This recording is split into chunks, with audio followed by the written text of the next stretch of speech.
बिस्मिल्लाहिर्रहमानिर्रहीम। सज्जनों मित्रों बेलियो, मैं तुहाडा अपना आरफ शाद अज साडे नाल मौजूद ने जनाब मनशा साजिद साहब, चेयरमैन गुड विशेज़ पाकिस्तान। धन भाग साडे कि साडे कोल तशरीफ लियाए।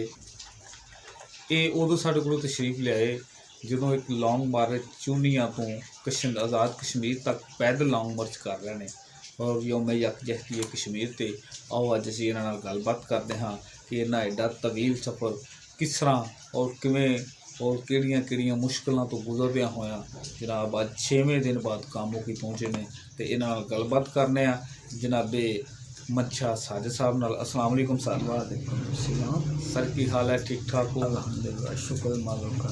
तो सुनाओ कदों चले हो तुसी बतौनी तो? सब तो पहले मैं शुक्रगुजार हाँ साल भाई का कि उन्होंने मैनू अपने चैनल पर दावत दी मेरे ख्यालात जो दूसरे साथियों तक पहुँचाने से अपना किरदार अदा किया। मेहरबानी।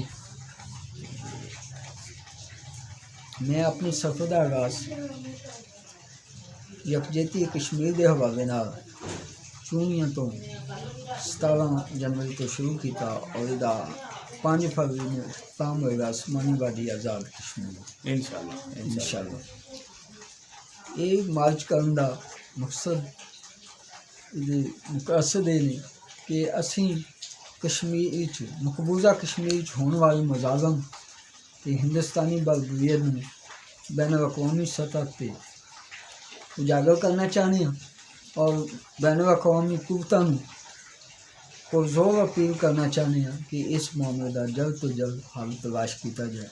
तो अपनी हुकूमत नूं असीं अपील करने हैं कि वो ऐसे मुस्बत किरदार अदा करें ताकि जल्द अज जल्द कश्मीरी अवाम हिंदुस्तानी बलबूयत और जुल्म तो निजात पा जाए तो उन्होंने एक आज़ाद मुल्क मिल सके। जी बहुत बहुत वधिया मिशन है जी। ये आज़ाद कश्मीर नाल और कश्मीरियां भाइयों नाल अपने भैन भरावां नाल यौम यकजहती कश्मीर के मौके पे कि एक बंदा पैदल सफ़र कर रहा है उन्होंने वास्ते और असी मैसेज भी देना चाह रहे हैं कि अपनी गौरमेंट ऑफ पाकिस्तान नूं कि जल्दी तो जल्दी इस मसले का हल किया जाए और जोड़ा इंडिया वालों जुल्म और बरबरीयत का बाजार गर्म है वो किसी तरीके ठंडा किया जाए तो उन्होंने होश के नाखन लेने चाहिए ने क्योंकि कुरान पाक के अल्लाह ताला इरशाद फरमाता है जिसने एक इंसान को कत्ल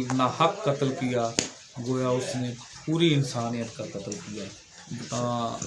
इन्हां दा मैसेज भी मनशा साजिद साहब का यही है कि जिन्नी भी छेती हो सकता है ये कश्मीर नूं आज़ाद होना चाहिए। वो चाहे पाकिस्तान ना रहना चाहन या अपना वखरा रहना चाहन वो उन्हां दी मर्जी उन्हां दे फैसले ते उन्होंने छड़ देना चाहिए। उन्होंने डिपेंड करता है कि उन्होंने किवें और किस तरह रहना है। अच्छा भाई मनशा जी ये दसो कि अज इन्नी तूफानी बारिश च कितना सफ़र तय किया तुसां और किवें किवें तय किया जी? अज मैं अपने सफ़र का आगाज़ मरीके तो किया। मरीको के कामों तक तकरीबन 20 किलोमीटर का सफ़र है और ये सारा सफ़र बारिश के दौरान किया है। ओहो अल्हम्दुलिल्लाह बहुत सारे दोस्तों ने मैनू लिफ्ट का भी किया। हाँ मैं उन्होंने जज्बात की कदर करना कि जोड़े लोग सड़कों पर चलते हुए पैदल लोगों का ख्याल रखते हैं। वाह वाह। और ये साढ़े बहुत ही इंसान भरपूर जज्बे के लोग ने और पाकिस्तान जोड़ा है एक पुरअमन मुल्क है। मैं पिछले 6 दिन तो सफ़र कर रहा और लेट नाइट भी सफ़र होता है किसी किस्म की कोई परेशानी नहीं कोई खौफ नहीं। एक पुरअमन मुल्क है और असी मैसेज देने कि ये बेहतरीन जगह है गैर मुल्की कारों वास्ते इतने सरमाया करने वास्ते किसी किस्म का कोई मामला नहीं। हुकूमती नुमाइंदे भी जोड़े ने वो भरपूर ताउन करते हैं। अल्हम्दुलिल्लाह बहुत सफ़र जोड़ा है वो सफ़र होंदा है चाहे खुशी च किया जाए या गमी से किया जाए। सफ़र दी मुसीबत अपनी जगह मगर इंसानियत का तकाजा यह है कि दूसरे का दर्द महसूस किया जाए। दूसरे के दर्द नूं महसूस करदे होए ਅਸੀਂ ਸਾਡੇ ਇੱਕ ਦੋਸਤ ਸ਼ਾਇਰ ਨੇ ਉਹਨਾਂ ਦਾ ਇੱਕ ਸ਼ੇਰ, ਆਪਣੇ ਵਾਸਤੇ ਜੀਣਾ ਕਮਾਲ ਕੋਈ ਨਹੀਂ, ਹਾਂ ਕਿਸੇ ਵਾਸਤੇ ਜੀਵੀਏ ਤਾਂ ਨਾ ਹੁੰਦਾ ਹੈ। ਹਾਂ ਵਾਹ ਆਪਣੇ ਵਾਸਤੇ ਜੀਣਾ ਕਮਾਲ ਕਮਾਲ ਕੋਈ ਕੋਈ ਨਹੀਂ, ਨਹੀਂ। ਕਿਸੇ ਵਾਸਤੇ ਜੀਵੀਏ ਤਾਂ ਨਾ ਹੁੰਦਾ ਹੈ, ਤਾਂ ਕਿ ਆਪਣੇ ਜ਼ਖਮੋਂ ਉਧੇੜ ਕੇ ਤੇ ਆਹ। ਹਟ ਕਿਸੇ ਦੇ ਜਿਗਰ ਦਾ ਸੀਵੀਏ ਤਾਂ ਨਾ ਹੁੰਦਾ। ਨਾ ਹੁੰਦਾ ਬਈ ਵਾਹ ਵਾਹ ਬਈ ਵਾਹ ਵਾਹ। ਇਹ ਮੈਂ ਆਪਣੇ ਸੱਜਣਾਂ ਨੂੰ ਤਾਰਫ ਕਰਾਉਣਾ ਭੁੱਲ ਗਿਆ ਹਾਂ ਕਿ ਮਨਸ਼ਾ ਸਾਜਦ ਸਾਹਿਬ ਇੱਕ ਬਹੁਤ ਅੱਛੇ ਸ਼ਾਇਰ ਵੀ ਨੇ ਔਰ ਬਹੁਤ ਸੁਥਰੇ ਔਰ ਸੋਹਣੇ ਔਰ ਨਵੇਕਲੇ ਅੰਦਾਜ਼ ਨਾਲ ਸ਼ੇਰ ਕਹਿਣ ਵਾਲੇ ਸ਼ਾਇਰ ਵੀ ਨੇ।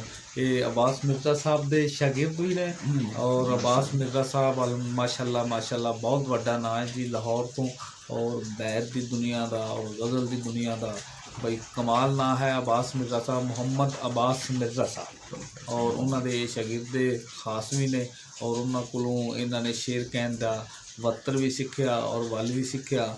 ਔਰ ਇਹਨਾਂ ਦੀ ਜਿਹੜੀ ਤਨਜ਼ੀਮ ਹੈ ਗੁੱਡ ਵਿਸ਼ਰ ਪਾਕਿਸਤਾਨ, ਉਹ ਢੇਰ ਸਾਰੇ ਕੰਮ ਵੀ ਕਰ ਰਹੇ ਨੇ ਔਰ ਉਹਦੇ ਛਤਰ ਛਾਵੇਂ ਮੁਲਕੀ ਲੈਵਲ ਦੇ ਵੱਡੇ ਤੋਂ ਵੱਡੇ ਜਿਹੜੇ ਮੁਸ਼ਾਇਰੇ ਨੇ ਉਹ ਵੀ ਇਹਨਾਂ ਦੇ ਛਤਰ ਛਾਵੇਂ ਹੋ ਚੁੱਕੇ ਨੇ।